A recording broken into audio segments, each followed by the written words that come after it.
राम राम नमस्कार। मैं विनय कुमार और आप देख रहे हैं वारदात की दुनिया।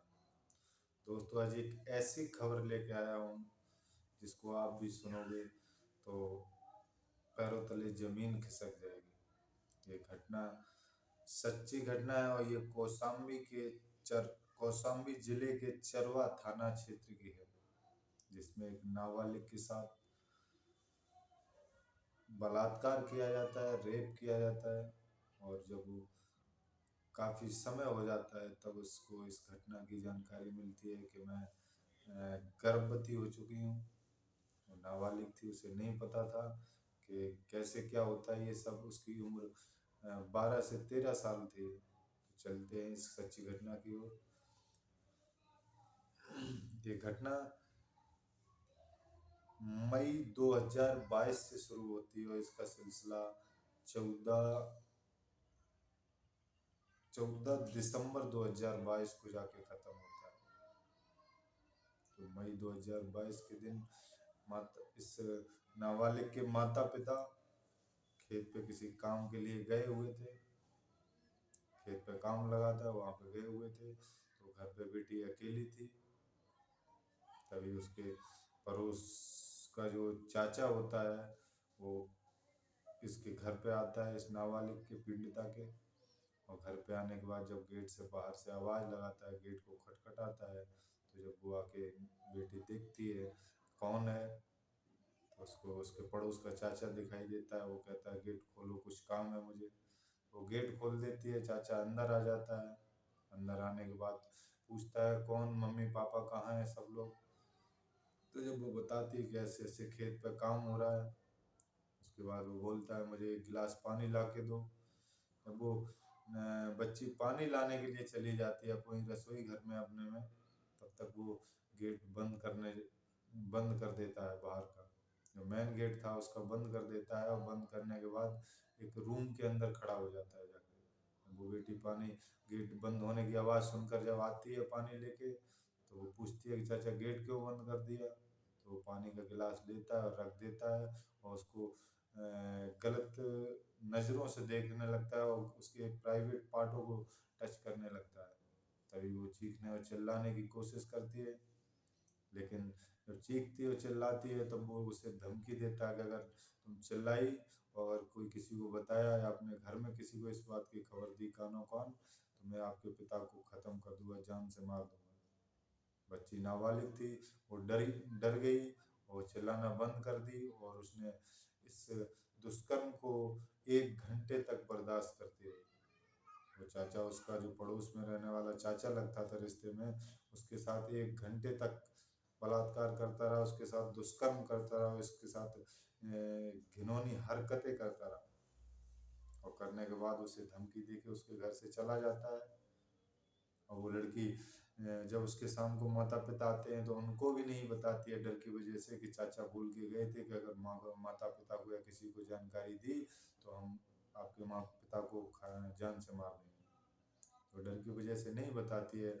जब 1 महीना हो जाता है, 1.5 महीना हो जाता है, तो 12-13 साल की उम्र उसकी हो चुकी थी। फिर जब उसकी माँ उसके बारे में जानकारी लेती है कि बेटी का पीरियड क्यों नहीं आता है, तब उस बेटी को पूछती है। तो वो बेटी अपनी माँ को जब पूरी घटना के बारे में बताती है तो माँ के पैरों तले जमीन खिसक जाती है। और ये बात जब वो अपने पति को बताती है तो बड़ा परेशान होता है। वो परेशान होने के बाद फिर उसके आरोपी के नाम चरवा थाना क्षेत्र में जाके एफआईआर दर्ज कराता है। एफआईआर दर्ज होने के बाद आरोपी को गिरफ्तार कर लिया जाता है। और बेटी का जो मेडिकल होता है तो उसमें रिपोर्ट आती है कि हाँ उसके साथ बलात्कार हुआ। और तब तक ये घटना को किए बीते हुए 2 महीने पूरा कंप्लीट हो जाता है। और धीरे धीरे जब उसका ये होने के बाद जब उसका पिता गर्भपात कराने की कोशिश करता है, डॉक्टरों से बात करता है, डॉक्टर कम उम्र की वजह से मना कर देते हैं। तो फिर उसके बाद पिताजी चुपके से चोरी से कुछ दवाइयाँ भी लेके आते हैं, गोलियाँ ला के देते हैं उसे और उसे खिलाते हैं। लेकिन उससे कुछ नहीं होता उसको, क्योंकि समय बहुत ज़्यादा हो चुका था। तब तक दो 2 से ढाई महीने हो चुके थे, उससे कोई फर्क नहीं पड़ता है। बेटी के सिर के बाल भी गिरने लगते और उसके मुंह पे दाने दाने आ जाते हैं। जब इतना सब कुछ हो ही चुका था, फिर उसके बाद वो जिला अस्पताल में ले जाता है बेटी को। ले जाने के बाद वहाँ डॉक्टरों से बात करता है, तो डॉक्टर भी इस काम करने के, गर्भपात कराने के लिए मना कर देते हैं। फिर डॉक्टर बोलते मुझे इसके लिए परमिशन चाहिए, तो कोर्ट तक जाता है और कोर्ट में जाके जब परमिशन लेके आता है, लेकिन तब तक समय को बहुत काफ़ी ज़्यादा हो चुका था। डॉक्टर बोलते कि अब ये करना सही नहीं है, अब इसको कुछ और वक्त हो जाने दो, फिर इसको बेटे को जन्म देना और बच्चे को जन्म देना पड़ेगा। जब जाके 8 महीने बीत जाते हैं, ये 13 तारीख को मंगलवार के दिन वो बच्ची हॉस्पिटल में आती है और आने के बाद 14 तारीख को बच्चे को जन्म देती है। जन्म देने के बाद हर घर में खुशी होती है कि बच्चा, जिस घर में बच्चा पैदा होता है उस घर में खुशी होती है कि आज हमारे घर में बच्चा पैदा हुआ, हर माँ बाप को खुशी होती है। लेकिन इस घर में सबके चेहरे एकदम उदास थे। पिता अपने शर्म की वजह से मुंह को छिपाए बैठा था और बेटी भी जो पीड़िता थी वो भी किसी से बात नहीं कर रही थी। और वो सिर्फ एक ही बात कह रही थी कि इस बेटे को मुझे नहीं चाहिए, इसको मेरे सामने से हटा दो, मुझे नहीं, इसकी आवाज़ भी नहीं देखनी है।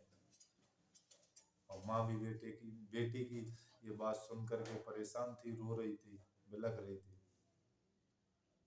लेकिन दोस्तों, बात तो उस बच्चे की है जिसने अभी दुनिया में कदम ही रखा था, लेकिन उसका क्या कसूर है जो उसको आते ही ऐसी घटना का सामना करना पड़ा, मजबूरी का। और डॉक्टरों ने, बहुत से बड़े बड़े अधिकारियों ने उन लोगों को समझाया और बताया, लेकिन वो कोई भी नहीं मानने को तैयार थे। उस बच्चे को लेने के लिए तैयार नहीं थे, ना उसके माता पिता और ना वो बेटी। काफ़ी कोशिश करने के बाद भी जब वो लेने को तैयार नहीं हुए, तब बच्चे को जन्म देने के बाद, और वो आरोपी तो पहले ही जेल जा चुका था, पॉक्सो एक्ट के तहत जो भी धाराएं थी पुलिस ने उसे लगा के उसे जेल भेज दिया था। तो मेरा ये सच्ची घटना सुनाने का किसी को तकलीफ पहुंचाना ही है तात्पर्य उद्देश्य, और न ही किसी को परेशान करना है। सिर्फ और सिर्फ यही कहना है कि अपनी कोई भी बहन हो या बेटी हो, किसी को भी आज के टाइम किसी को भी घर पर भी अकेला नहीं छोड़े। नहीं तो ऐसे दरिंदे हर जगह फैले हुए हैं अब, तो वो नहीं देखते हैं कि हम किसकी ज़िंदगी के साथ क्या खिलवाड़ कर रहे हैं।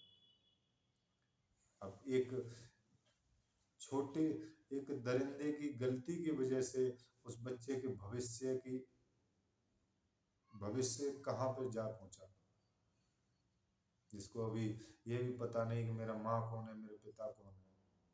अब बच्चे को कौन उसे पालन पोषण करेगा उसका। दोस्तों, ऐसी घटनाओं से बचने के लिए, ऐसे